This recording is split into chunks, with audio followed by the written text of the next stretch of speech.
Merhaba arkadaşlar, ben Baba Karo. Tekrardan yepyeni bir videoda sizinle birlikteyim. Bugünkü videomuz Alparslan. Alparslan'ın raporlarını size gösteririm. Bu komutanı inceleyeceğiz ilk etapta. Sonra raporları göstereceğiz ve ondan sonrası artık kiminle eşleşeceğiz veya hatta bu komutan fullenir mi fullenmez mi hepsini videonun sonunda söyleyeceğiz. O yüzden lütfen dikkatle bu videoyu izleyin. İlk etapta Alparslan okçu çok yoğunluk beceri üzerine bir yetenek ağaca sahip bir komutandır. Gerçekten de Alparslan sağlam bir komutandır. Ancak ben Alparslan'da böyle bir şey söyledim her zaman. Alparslan bir vs komutanı değildir. Kınşi de aynı şeyi ben izah ettim sizin için. Yani önceki komutan geldiğinden herkes çok kötü diyordu. Ancak Kınshi'yi de izah ettiğim gibi yani bunların açık alan komutanı vardır. Sadece açık alanda. Yani vs'lerden çok da etkili olmuyorlar. Çünkü bazı kriterleri vardır. Alparslan'ı ufaktan bir inceleme yapacağız. Alparslan'ın birinci becerisi de gördüğünüz gibi 2000 hasar faktörü vardır ve bir delme kazanıyor. 100 ek hasar faktörü vuruyor. İkinci beceri de oldukça sağlamdır. %25 okçu sağlık bonusu, %15 saldırı bonusu, iyileştirme bonusu vardır ve intikal hız bonusu vardır. Üçüncü becerisi de tabii ki burada herkesin üzülebileceği şey budur. Tek hedefli. Ancak üçüncü becerisi de diyor ki %10 ihtimal de olsa da bir hedeften harici 3 hedefe de buff ve debuff veriyor. Debufflardan derken delme yani ek hasar faktörü veya zehirletme veya yavaşlatma. Yani bu komutanı Tom Rees ile veya Herman'le kullandığında iyi bir bufflar veriyor düşmanlara 3 kıtaya.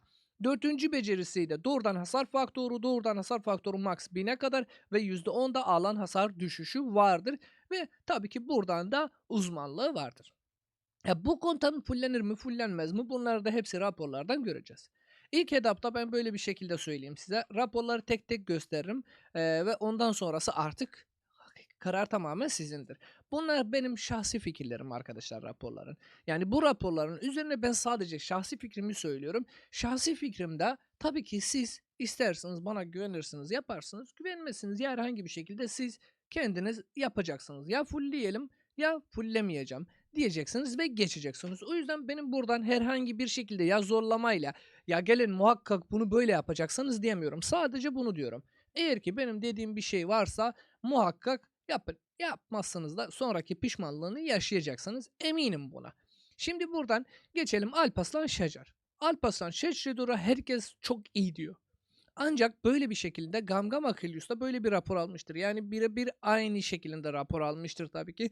Ve burada dikkat etmeniz gereken şey heal'dır. Yani can vermesi 256 bin bir can vermiştir.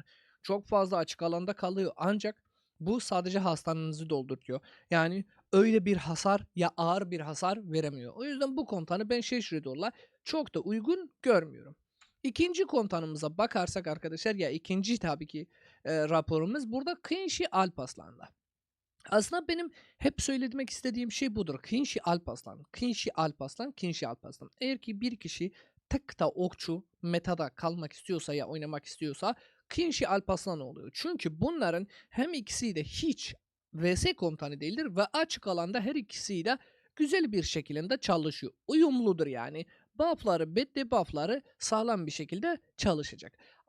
Kınşi Alparslan burada 35k bir ağır yaralı aldığında Hugo Bing Arthur Pendragon 55k bir almıştır. Tabii ki diğer komutanları da deneyeceğiz ve buradan bunların hepsinin raporları gösterir size.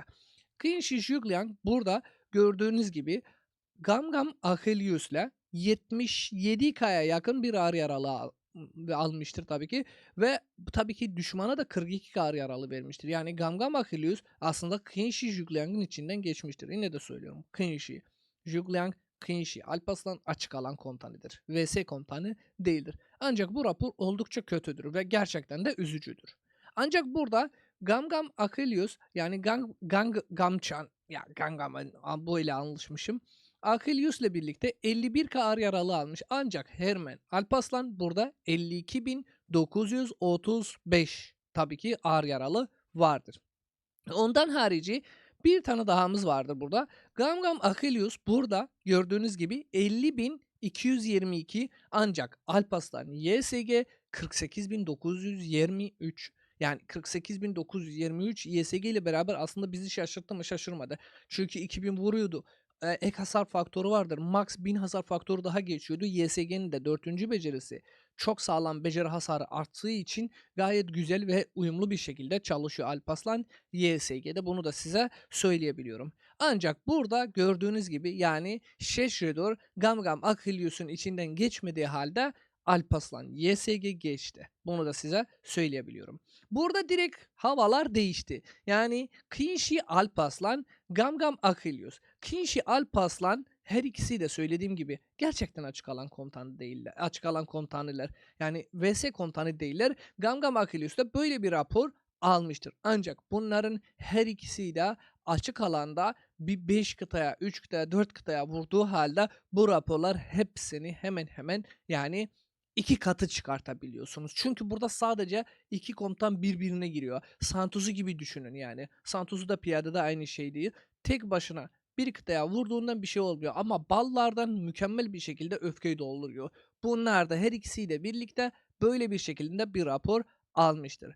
Buradan Alparslan Hermen vardır. 47.295. Birçok kişi bunu söylüyor. Alparslan önde mi olsun mu Hermen önde olsun. Alparslan önde olduğunda 47.295. Buradan da Alparslan önde olmadığın halde 52.935. Yani demek istediğimiz şey budur. Eğer ki iki kıta oynamak istiyorsa yani piyade ile okçu ile yani Alparslan Hermen oynamak istiyorsunuz.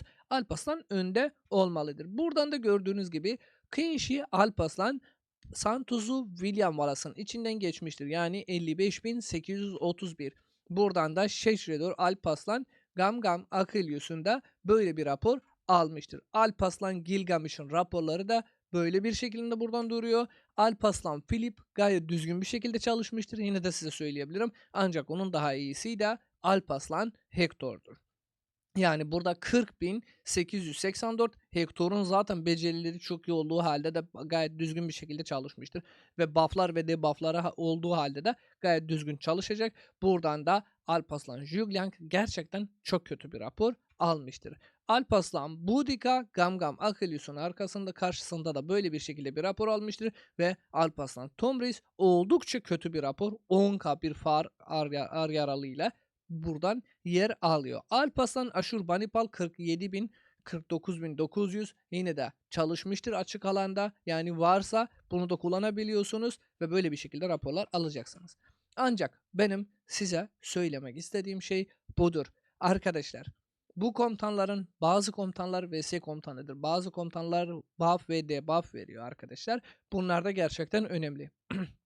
En önemli şeylerimiz de bu oyunda ya Rise of Kingdoms'da VS değildir. Yani VS raporları hiçbir şekilde biz bir komutanımı fulllemeye ya fulllememeye karar verdiremiyor. Özellikle de alan hasarı olan ya hatta böyle bir şekilde Kinshi gibi, Alparslan gibi bu komutanlar ki alan hasarda 5-6 kıtaya vuruyorlar ve 5-6 kıtada 5-6 kıtaya vurduğu halde daha fazla bir aryalı verdiriyor ve raporlarımız çok daha güzel olacak. Ancak burada tek hedefli Gamgam Achillius %40 savunmayı tek başına kıran bir komutanı tabii ki daha güzel bir rapor alıyor. Ancak bunlar VS komutanı değildir.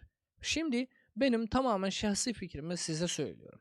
Ben eğer ki komutan yani bir kıta okçu oynamak istiyorsam muhakkak ve muhakkak Kinshi Alparslan'ı yapacağım. Kinshi Alparslan'ın hem Kinshi kendisi 5-6 kıtaya açık alanda hayvan gibi vuruyor ve gerçekten çok güzel raporlar alıyor ve bugüne kadar ben hiç Kinshi'den kötü rapor aldığımı göremedim çok fazla.